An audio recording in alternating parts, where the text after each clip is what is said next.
So hello guys, welcome to our channel और welcome back to our channel.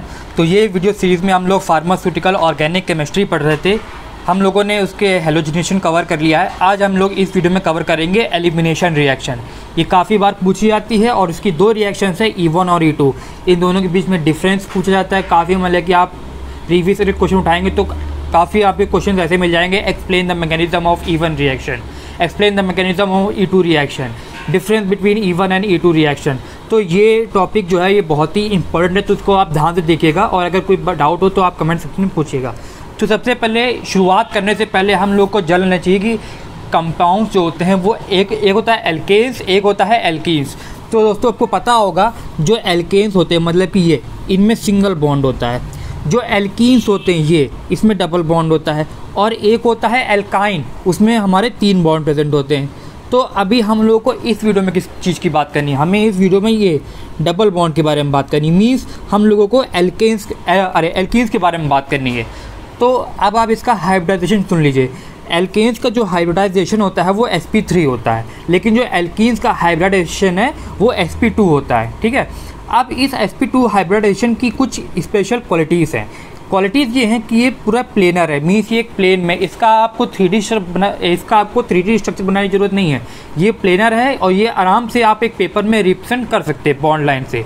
दूसरी बात ये है कि आप देख सकते हैं ये डबल बॉन्ड है, मीन्स जो पहला वाला बॉन्ड है वो सिग्मा बॉन्ड है और जो दूसरा वाला बॉन्ड है वो पाई बॉन्ड है। तो इसमें दोनों प्रेजेंट है, पाई भी प्रेजेंट है और सिग्मा भी प्रेजेंट है। तो इसलिए ये पॉइंट लिखा हुआ है कि पाई बॉन्ड भी प्रेजेंट होता है और सिग्मा बॉन्ड भी प्रेजेंट होता है। तो अब इसकी थर्ड प्रॉपर्टी है कि ये बहुत ही रिएक्टिव होता है। हम लोग जब आप केमिस्ट्री में लैब में प्रैक्टिकल करेंगे तो आप देखेंगे कि जो ये एल्कीन्स होते हैं ये ज़्यादा रिएक्टिव होते हैं एल्केन्स के कंपैरिजन में। एल्कीन्स जो है वो एल्केन के कंपैरिजन में दोस्तों ज़्यादा होते हैं। तो ऐसा क्यों है? ये इसलिए है क्योंकि इसमें जो है पाई बॉन्ड है, इसमें क्योंकि एल्केन्स में पाई बॉन्ड होता नहीं है लेकिन एल्कीन्स में पाई बॉन्ड होते हैं, और इस पाई बॉन्ड की वजह से ये जो पाई इलेक्ट्रॉन होते हैं ये इसकी रिएक्टिविटी थोड़ी सी ज़्यादा इन्हेंस कर देते हैं या थोड़ी सी कह सकते हैं इंक्रीज़ कर देते हैं। तो पाई बॉन्ड के वजह से ये जो एल्कीन्स होते हैं ये एल्केन्स के कंपेरिजन में थोड़े से ज़्यादा भी रिएक्टिव होते हैं। अब आप बात कर लेते हैं एलिमिनेशन रिएक्शन के बारे में। तो दोस्तों आप लोगों ने 2 रिएक्शन सुनी होंगी जो एल्कीन्स में होती है। सबसे पहली है सब्स्टिट्यूशन रिएक्शन और दूसरी है एलिमिनेशन रिएक्शन। तो इसको बहुत ही आराम से समझते हैं। तो दोस्तों मैंने ये कंपाउंड ले लिया ये। अब सब्स्टिट्यूशन रिएक्शन में क्या होगा, मैं कोई भी इधर इसकी रिएक्शन कराऊंगा, मतलब कि जो भी हो उस रिएक्शन से होगा क्या कि ये Cl मैंने KBr से करवाई इसकी रिएक्शन। मान लीजिए मैंने KBr से इसकी रिएक्शन कराई तो ये जो Br है ये Cl को सब्स्टिट्यूट कर देगा, मीन्स Cl को हटा के उसी जगह आ जाएगा। ये देखिए CH3 लिया और इस पर CH2 के जगह Br लगा दिया। अब वो इसे दोस्तों हुआ क्या है इधर कि जो Cl था पहले इधर Cl था, अब देखिए यहाँ पे Br लग गया, तो मीन्स ये सब्स्टिट्यूटेड हुआ है, मीन्स इसकी जगह ये वाला आया है। लेकिन एलिमिनेशन रिएक्शन क्या होता है, अगर इसी कंपाउंड को लें, अगर मैं इसको एलिमिनेशन रिएक्शन से कराऊं तो ये एलिमिनेट ही हो जाएगा, CH2 ये जो Cl है ये अपना एलिमिनेट ही हो जाएगा। तो इसे कहते हैं एलिमिनेशन रिएक्शन कि जो Cl है उसको हमने बाहर ही फेंक दिया और जो सब्स्टिट्यूशन है वो Cl को मैंने बाहर नहीं फेंका, बस उसको हटा के किसी दूसरे कंपाउंड को हमने जोड़ लिया। तो ये मेन डिफरेंस है सब्स्टिट्यूशन और एलिमिनेशन रिएक्शन में। तो दोस्तों आई होप आपको एलिमिनेशन और सब्स्टिट्यूशन रिएक्शन के बीच में डिफरेंस पता चल गया होगा। अब आपको वो पता चल गया तो हम लोग बात करते हैं एलिमिनेशन के बारे में। हम लोग सब्स्टिट्यूशन को बाद में पढ़ेंगे, हमारे कोर्स में पहले एलिमिनेशन रिएक्शन दिया हुआ है। तो मैंने जैसे आपको बताया था elimination reaction is a reaction in which removal of one group happens. जब भी मैंने लिख दिया है रिमूवल मतलब कि इसमें कोई एक ग्रुप हटा दिया जाता है और उसकी जगह उसको कंपनसेट करने के लिए वहाँ पे डबल बॉन्ड आ जाता है। तो एलिमिनेशन रिएक्शन को 2 कैटेगरीज में डिवाइड किया रखा है, E1 और E2। तो इन दोनों के बीच में थोड़ा सा जान लेते हैं। एक है E1 और एक है E2। मेन डिफरेंस है कि जो E1 रिएक्शन है वो 2 स्टेप का होता है। बहुत सारे बच्चे करते हैं कि अगर उन्होंने देखा E1 तो वो समझ लेते हैं कि इसमें 1 स्टेप है। नहीं, E1 जो रिएक्शन है उसमें 2 स्टेप्स हैं। वैसे ही E2 जो है इसमें 1 स्टेप है। E2 1 है और E1 टू स्टेप है। लेकिन ऑर्डर ऑफ काइनेटिक्स बात करते हैं तो ऑर्डर ऑफ काइनेटिक्स में जो E1 है वो फर्स्ट ऑर्डर है। तो आप यहाँ बोल सकते हैं कि ये दोनों वन सेम हो गए, तो आप यहाँ पे बोल सकते हैं हाँ ये E1 है इसलिए, और इसीलिए इसका नाम भी पड़ा क्योंकि ये फर्स्ट ऑर्डर काइनेटिक्स को फॉलो करती है, तो इसीलिए जो इसका नाम रखा गया है वो E1 रखा गया है। और ये वाली जो है ये सेकेंड ऑर्डर काइनेटिक्स को फॉलो करती है, तो इसीलिए इसका लिखा गया है E2। तो ये इन दोनों के बीच में डिफरेंस है कि ये टू स्टेप है और ये इसकी फर्स्ट ऑर्डर काइनेटिक्स है, इसकी सेकेंड ऑर्डर काइनेटिक्स है। तो सबसे पहले E2 की बात करते हैं। तो E2 क्योंकि रिएक्शन थोड़ी सी ईजी है, तो मैंने कोई भी कंपाउंड ले लिया, जैसे मैंने ये ले लिया तो क्लोरोइथेन ले लिया मैंने, तो इस कंपाउंड को लिया मैंने KOH के साथ रिएक्ट करवाया। अगर E2 के रिएक्शन के साथ क्या होगा, अगर E2 मैकेनिज्म के देखें तो ये जो Cl है ये K ले लेगा, ये Cl है ये K ले लेगा और बना लेगा KCl, बना लिया इसने KCl।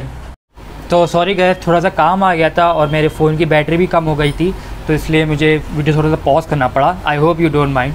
सो मैं बता रहा था कि E2 रिएक्शन क्या होती। तो हम लोगों ने कोई भी कंपाउंड लिया जैसे क्लोरोइथेन, इसको KOH के साथ रिएक्ट कराया।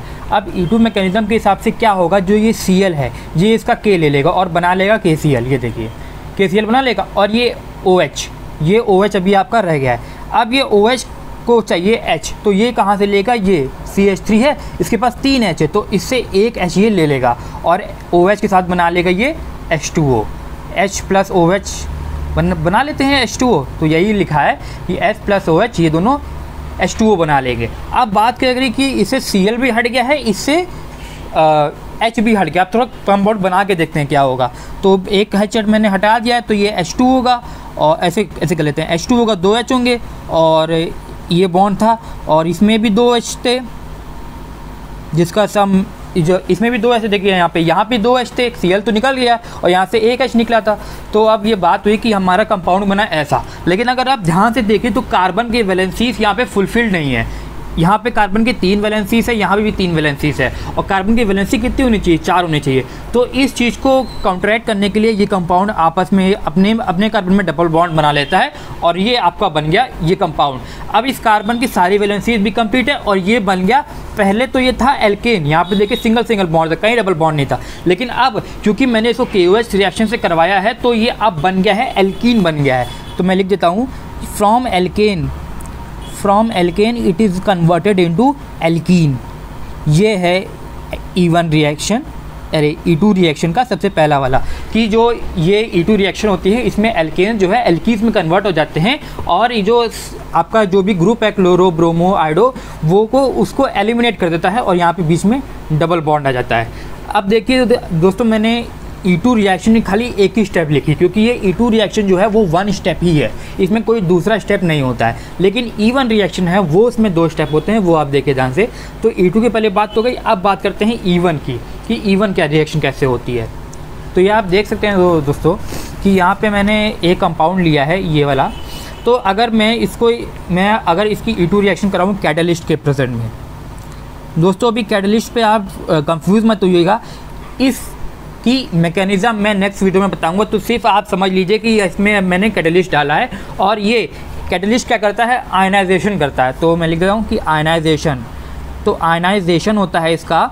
तो आयनाइजेशन से क्या होता है, ये जो Cl है ये Cl जो है ये एलिमिनेट हो जाता है, ये हट जाता है और इसकी जगह आ जाता है पॉजिटिव चार्ज। क्योंकि ध्यान से देखिए, जब Cl हटेगा तो अपने बॉन्ड अपने जो इलेक्ट्रॉन है वो लेके जाएगा, तो यहाँ पे इलेक्ट्रॉन की कमी हो जाएगी, और जब कमी होती है इलेक्ट्रॉन से तो क्या होता है, पॉजिटिव चार्ज होता है। तो यहाँ पे ये पॉजिटिव चार्ज लग गया। अब इस पॉजिटिव चार्ज को कंटेम्पलेट करने के लिए ये देखिए, अब यहाँ पे देखिए कार्बन की ये वाले कार्बन की सारी कार्बन की वैलेंसी तो फुलफिल्ड है, लेकिन ये वाले कार्बन की देखिए, ये वाले कार्बन की वैलेंसी भी फुलफिल्ड नहीं है। इसमें 1 2 3 खाली 3 ही है। तो इस चीज़ के लिए कंपनसेट करने के लिए क्या होगा, जब ये कार्बन लाया तो ये करेगा क्या कि अपना एक H छोड़ देगा, है ना, अपना एक H छोड़ देगा और बना लेगा यहाँ पे डबल बॉन्ड। दोस्तों एक बार फिर से बता देता हूँ E1 रिएक्शन के बारे में, कि यहाँ पे मैंने कोई भी कंपाउंड लिया, जब इसका मैं कैटलिस्ट से आयनाइजेशन कराऊंगा तो इसमें एक आयन बनेगा, कार्बोकैटायन बनेगा।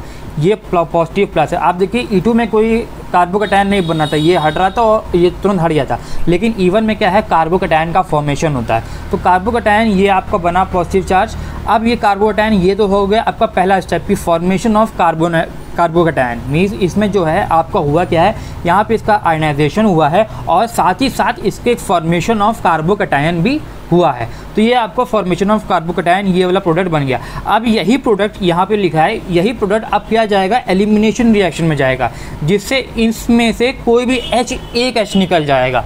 यहाँ पे देखिए CH3 के पास कितने H है, 3 इसके पास H है, 3 इसके पास H है और 3 इसके पास H है। तो एलिमिनेशन में जब सेकेंड स्टेप होगा तो एक Cl तो पहले से निकल चुका है, एक Cl हम लोगों ने निकाल दिया। तो मैं लिख देता हूँ कि Cl हम लोगों ने पहले से निकाल दिया है। अब इसकी निकालने की ज़रूरत क्या है, हाइड्रोजन एटम। और हाइड्रोजन एटम कोई भी हाइड्रोजन एटम निकल सकता है और जो भी हाइड्रोजन एटम निकल जाएगा उसकी जगह आ जाएगा डबल बॉन्ड। तो ये देखिए दोस्तों यहाँ पे डबल बॉन्ड आ गया। अब जहाँ से देखिए अगर देखें तो ये वाला देखते हैं, ये वाला, तो ये वाला इसमें CH3 थे तो इसमें से एक हाइड्रोजन निकल जाएगा, तो यहाँ पे रह जाएगा CH2, एक हाइड्रोजन निकल जाएगा और जैसे ही एक हाइड्रोजन निकलेगा तो यहाँ पे डबल बॉन्ड आ जाएगा।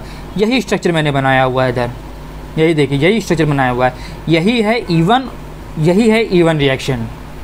तो दोस्तों हम लोगों ने पहले E1 रिएक्शन में सबसे पहले में तो Cl निकाला था, अब इस सेकेंड स्टेप में हम लोगों ने H निकाल दिया। तो ये इसमें 2 स्टेप्स हो गए, पहले फॉर्मेशन ऑफ कार्बोकैटायन और फिर formation of double bond means elimination. तो यहाँ पे इसका एलिमिनेशन हो गया और यहाँ पे इसका एलिमिनेशन हो गया, ठीक है। तो अब ध्यान देते हैं कि E1 और E2 रिएक्शन जो है ये आप लोगों ने पढ़ तो लिया कि ये इसमें अच्छा ये ऐसा स्टेप होता है, इसमें ऐसा स्टेप होता है, लेकिन इसकी मैकेनिज़्म क्या होती है। मैकेनिज़्म के लिए सबसे बड़ी बात है जो आपको ध्यान रखना पड़ेगा वो है सैडजेव रूल। सैडजेव रूल दोस्तों बहुत इंपॉर्टेंट है और ये कई बार पूछा जाता है, और अगर आपको सैडजेव रूल नहीं आया तो आप E1 और E2 की मैकेनिज़्म नहीं एक्सप्लेन कर पाएंगे, क्योंकि अभी तो मैंने आपको सिर्फ बता दिया है कि ये ऐसे रिएक्शन होती है। नेक्स्ट वीडियो में मैं आपको बताऊंगा कि ये सैडजेव रूल क्या होता है और इन दोनों की मैकेनिज़्म कैसे होती है, क्योंकि वो भी काफ़ी बहुत इंपॉर्टेंट है। और जब आप इसकी मैकेनिज़्म समझ लेंगे तो आपके पास एक अच्छा सा आंसर बन जाएगा कि what is the difference between E1 reaction and E2 versus E2 में क्या डिफरेंस है।